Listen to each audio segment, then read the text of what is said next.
Hi, everyone, and welcome to week 5. Hope you had a great weekend. Looks like the Razorbacks pulled off a good win over the weekend. It was a good game, and I'm looking at this coming up against Texas A&M. First away game. It is the Aggies are favored. They opened at 1.5, and it looks like they're hovering around 2.5-point favorites now with an over of 48. Again, we'll get into this later in the semester about sports betting and sports wagering. So all this will make sense.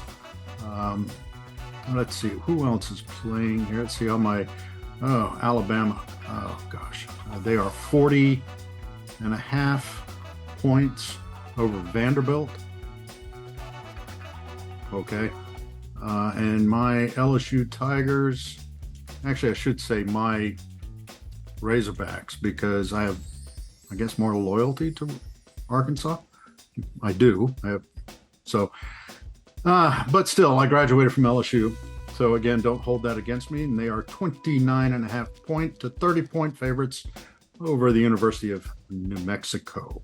They're coming here for some reason. They're coming to Baton Rouge. Anyhow, those are a few that we will talk about later. This is all under covers.com. You can see all the different places that provide those odds, the over and under. They do a pretty good job of explaining those if you're interested in that. It's kind of fun. So this week, we're talking about the organizational structure of casino departments. Now, largely, this is whether it's a repeater market or it's a destination resort, you're always going to use in this industry, the pyramid structure, meaning all the way at the top, then you've got directors or VP, director, supervisor, manager, supervisor, however they put it, and then line worker. So you've got that. The other piece to this that I think is fascinating about this industry is the general manager or the president is usually not very far away, not only physically, but in layers away from the player, the customer that's that's on the casino floor. So that's unique in this business. A lot of businesses aren't like that, especially in the hospitality space.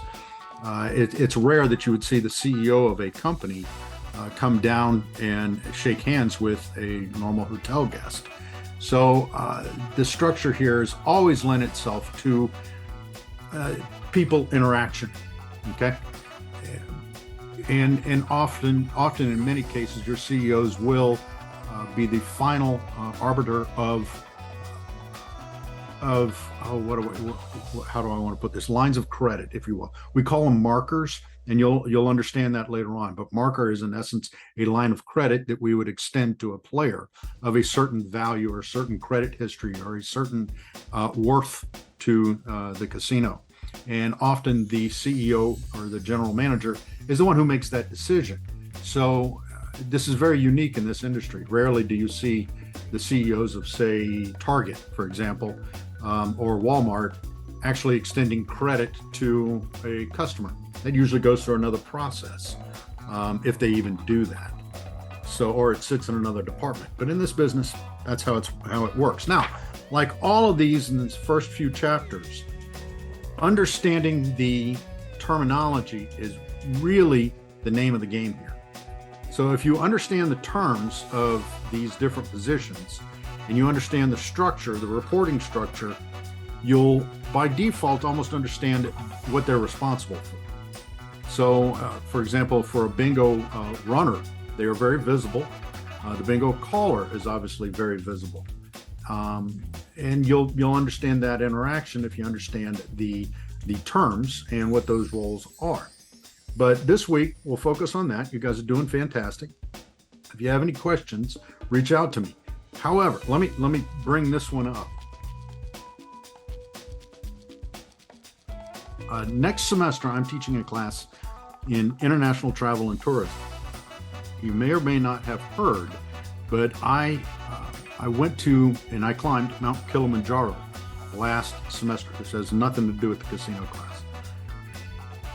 I did that and I took my camera with me. I was able to do some live broadcasts from Mount Kilimanjaro. Now, the reason I did this was to show my students, you guys, that if I can haul my tail up to 19,310 feet, the highest peak in the continent of Africa, and do that, and go through the entire process that we teach in a lot of these hospitality courses of organizing the trip, getting the people together and the companies together to make that happen, and then to broadcast it and record daily what I'm going through.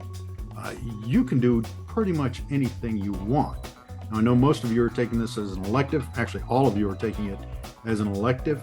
But next semester, I am doing in February, I will be attempting the summit again. This time I'm bringing along the support of the university. Global Campus is going to be doing some dispatches about this. And in May, and I believe that's an intercession, I'm going to be doing Everest Base Camp. So I will take you along with me if you're in that class, take you along virtually, and we can interact during that class, and we'll bring those lessons to life, okay, and a real world example. And I want you guys to go through this.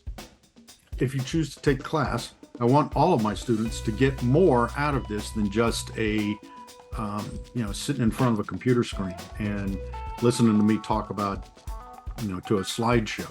There's much more to it, and you guys are in such a position to experience everything out there, and nothing is within or out of your grasp.